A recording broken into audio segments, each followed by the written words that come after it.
Hello. Hello, love. I'm back with 18 more books of pleasure and pain.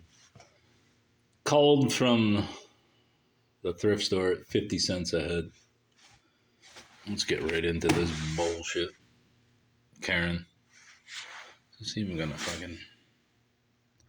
Karen. The true story told by her mother, Maria Kalili. A wonderful story of human courage, patience, and triumph. But you'll want to read it most for Karen's own words. I can walk, I can talk, I can what's this say? I could reach? I can read, I can write, I can do anything. Yes, these are Karen's own words. The words of a small, pigtailed, freckle-faced child. Yet no truer words were ever spoken, for Karen had just lived a miracle. Of course, I got it for the Karen-esque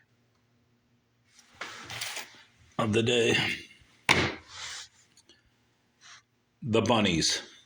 The super agent tangles in a web of suspense, murder, and sex by John Q. A Peter Trees adventure.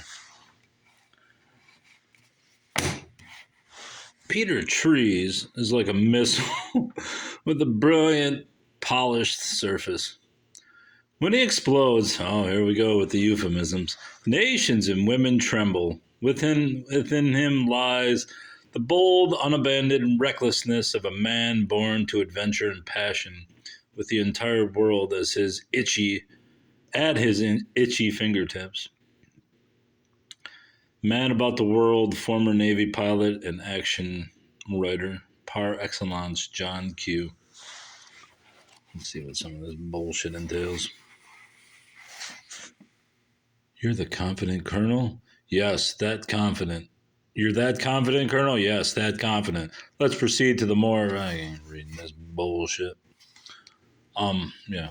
So I'll collect these smut books, not because I read them, just because they have some not retail, but resale value. I mean, honestly, the shit's not worth the paper it's printed on, but there's desperate fucks out there who need to be titillated by rubbish, and that's what we have. The Founding Father, the story of Joseph Kennedy, the man who bred a president, and a couple of presidential candidates, and an nymphomaniac daughter that he lobotomized. I just got it because I have a whole Kennedy collection, and Kennedy was murdered by the Illuminati, as you well know, on live television to say, fuck you, America. But America still believed after that, despite the warnings from Senator McCarthy that the communists were taking over. As we now see, the communists have taken over. Thank you, John Birch Society. The Founding Father penetrates the myth and legends to present this complete, candid, and fully documented biography of the patriarch of the Kennedy clan. Richard J. Whalen reconstructs the almost... Why would you forget it? Conducts the almost incredible life story of the colorful and elusive Joseph P. Kennedy. How to Speak Midwestern. This goes in my language collection, which is quite big, even though I'm a 2 or 3 time failure at language. No, I think it's like 4-time failure at language in the college setting. I just failed every Spanish class I took. Well, I just dropped out because I could not comprehend it. And English, I didn't do much better because the professor hated my guts, and I hated his guts because he was a bitch, and he wanted me to read Hemingway. But we already went over this bullshit, didn't we? Hoosier, a demonym applied to all things Indiana. Fricassee, a heavy soup containing chicken, beef, bacon, navy beans. The Jack, the Joyce Athletic and Convocation Center, home of Notre Dame basketball. Thought this was more in the language category, but I'm starting to think it's the lack of language. Hey, Devil's Night. That's at least Detroit based.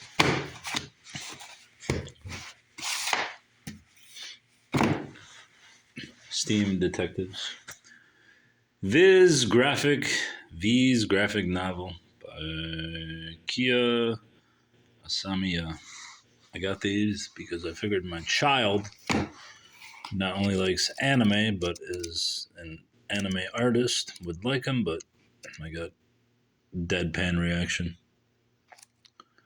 So I don't know. I personally don't like anime or cartoons or comics or adult cartoons or comics or hentai. Wait, this I can get into. Or else what? And then she pulls out a gun. That part I can get into.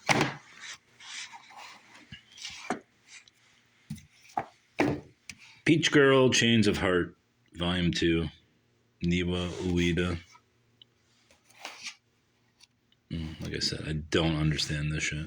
I mean, inconsequential at best.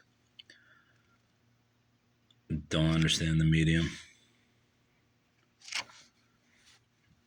I mean, if this is to idealize life, that's usually just based on the shittiest lives you've ever known.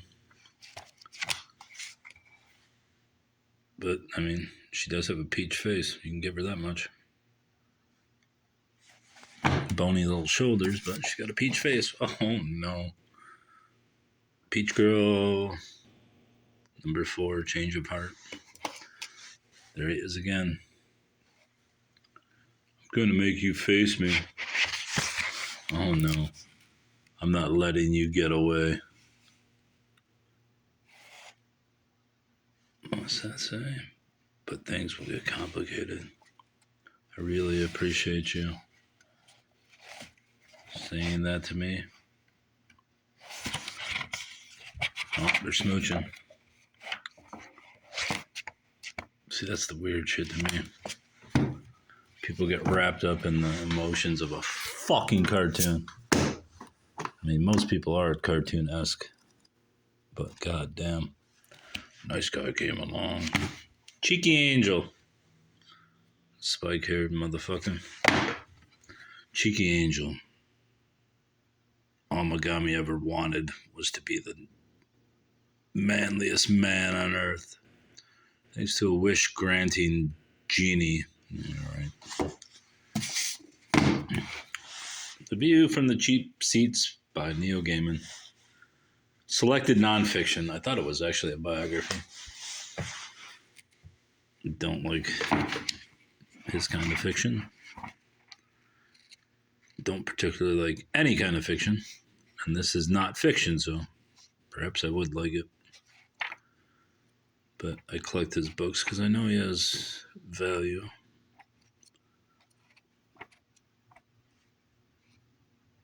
Not as much as he used to, but that's the cost of scanners and Amazon. People can scan and sell and bullshit. Funny he mentions Ray Bradbury in here. Because the next book is Ray Bradbury. Something wicked this way comes. I don't think I've ever read a page of Ray Bradbury, although I do have numerous books by him. I believe I've seen this movie based upon this, though I don't remember. For those who still dream and remember, for those who yet to experience the hypnotic power of its dark poetry, step inside. The show is about to begin. Cougar and Dark's Pandemonium Shadow Show has come to Greentown, Illinois, to destroy every little life touched by its strange and sinister mystery. The carnival rolls in sometime after midnight, ushering in Halloween. I think I do have a Halloween book of his called Halloween. A week early, a Calliope's shrill siren song beckons. That sounds not interesting. Back to that, though. The only reason why I noticed this is from the title, which is also the title of one of Regina Spektor's albums. Ironically, not the one that I saw at the thrift store today. Or I would have got it. Now, this is more to my way of thinking. The True Story of Grace O'Malley, Ireland's Pirate Queen by Anne Chambers. If this light wasn't so dim, I'd read that, but I'll read this instead. Granuaile, Chief Commander and Director of Thieves and Murderers at Sea. She was Grace O'Malley of Ireland.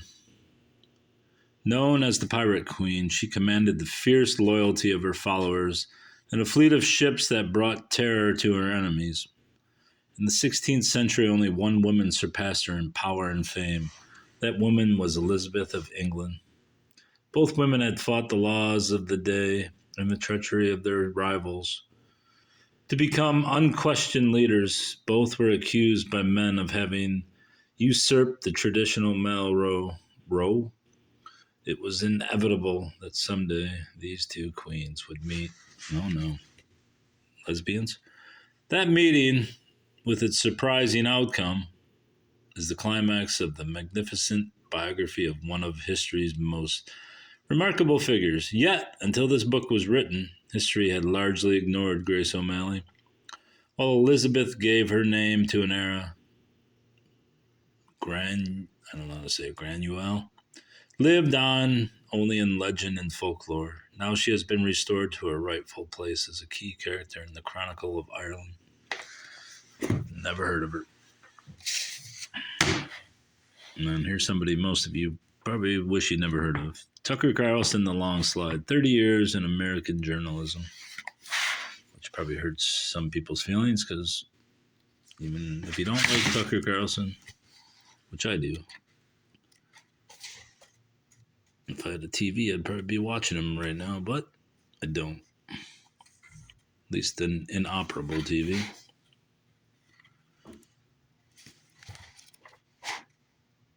Never read anything that Tucker said, so, well, beyond blurbs. So Donald Trump is shocking, vulgar, and right.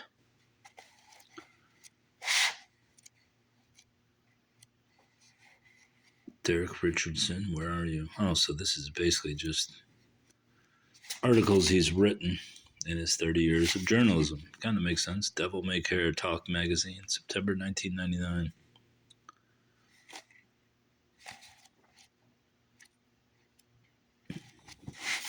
Something tells me that he wasn't as bombastic as he is now on TV. Must have been Dancing with the Stars. The Beasties Among Us and Other Pitfalls of Life by William Lex Copeland. Didn't take me much to buy this, even though it seems obscure, which is exactly what I'm looking for. Didn't really read what it was obscure about, but it seems to be some kind of fairy tales. Oh, look, it's signed too. Come on, focus. The Beasties Among Us and Other Pitfalls of Life. 89. To Betty, a wife for all the seasons, a wife for all reasons. Maybe these aren't fairy tales. Maybe these... Beasties is a good and useful word. It has served a beneficial communication purpose ever since it was presented to us by Robert Burns and his fellow mortal. Beasties appear in all sizes and in all shapes, so they are not always easily discernible. They are found in all of life's nooks and crannies and are dangerous. Due to their insidious nature, they may appear as brutes, sadists, lone wolves, disbelievers, and as pseudo-intellectuals, educated but lacking any ounce of common sense, but also in a myriad of roles that are innocent in their outward appearances. And man created light. See, I do think these are somewhat folklore. The Lagoon at Espiritu Santo. A Circle of Love. Blackie had his kit. This is the story of a team that lived its life in a plodding, unhurried manner.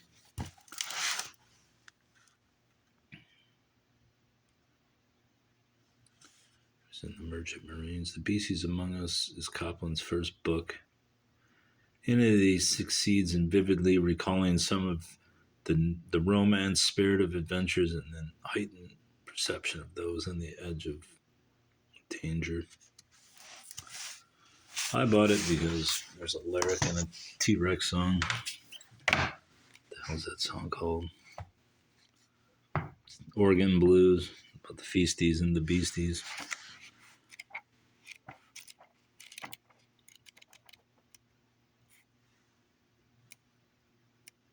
Would be a quick read if I actually read it. This book I have about 2 or 3 copies of, but I got another one, Haunted Michigan, Recent Encounters with Active Spirits by Reverend Gerald S. Hunter. I believe I've read this book years ago. Street Spectre in Belleville. I believe there's one about...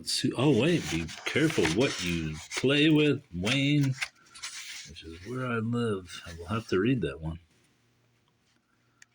This could be fodder from an X magazine article. 198. Let's start and see what it says. Be careful what you play with. Place visited. A single-story wooden frame home built in the early 1950s on Haroon Street. I was just walking down there today. Period of haunting, 1993. Date of investigation, summer of 1993. Description of location. Wayne is the westernmost Detroit suburb. We don't care about that.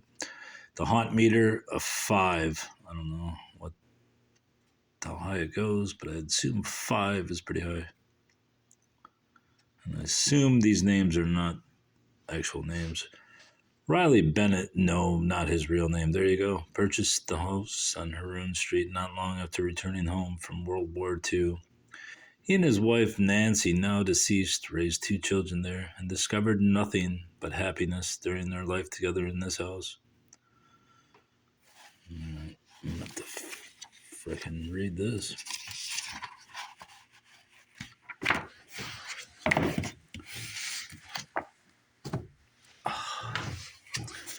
The Triangle Fire by Leon Stein. Introduction by William Grider.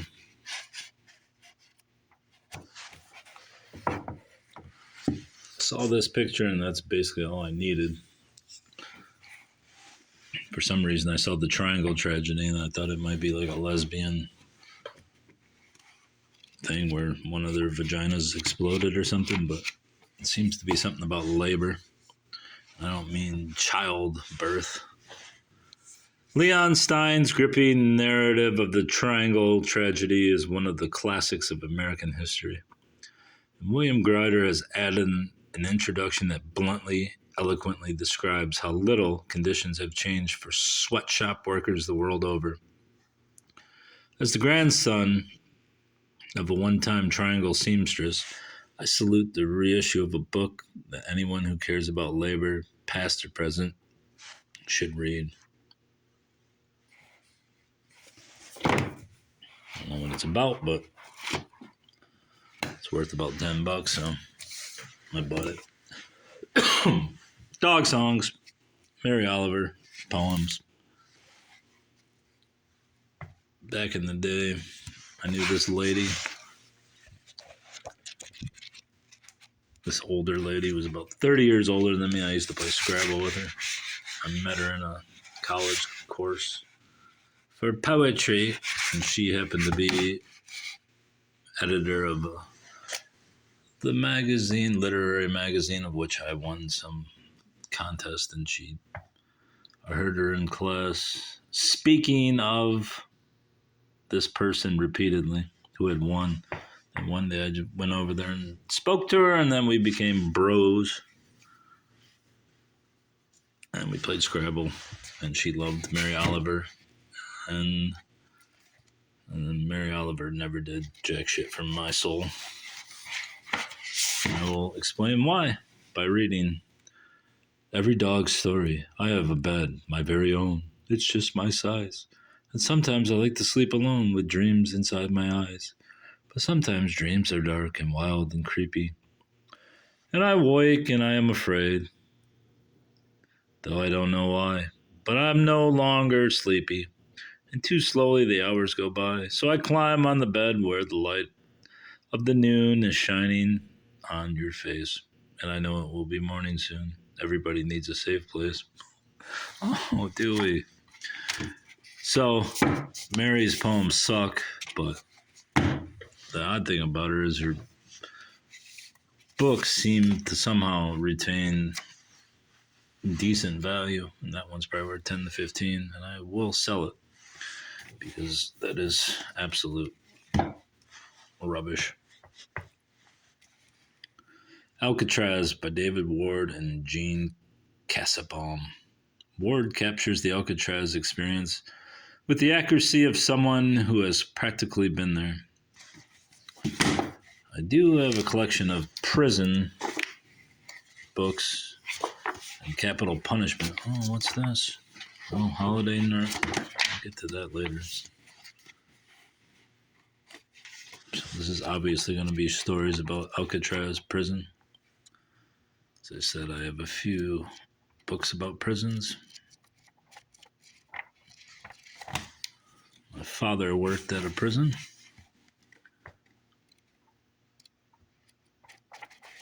Not Alcatraz, obviously. Holiday Niagara, more to offer than just the falls, June through July 1977. I went to Niagara Falls once or twice.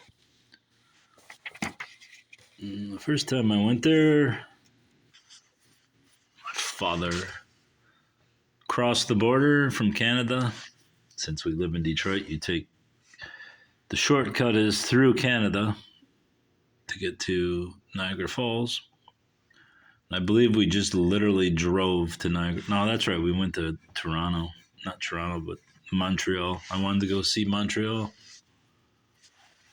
And we went, and then we crossed the border to go see Niagara Falls. And when we came back over, we got a concerted search of the car and our luggage.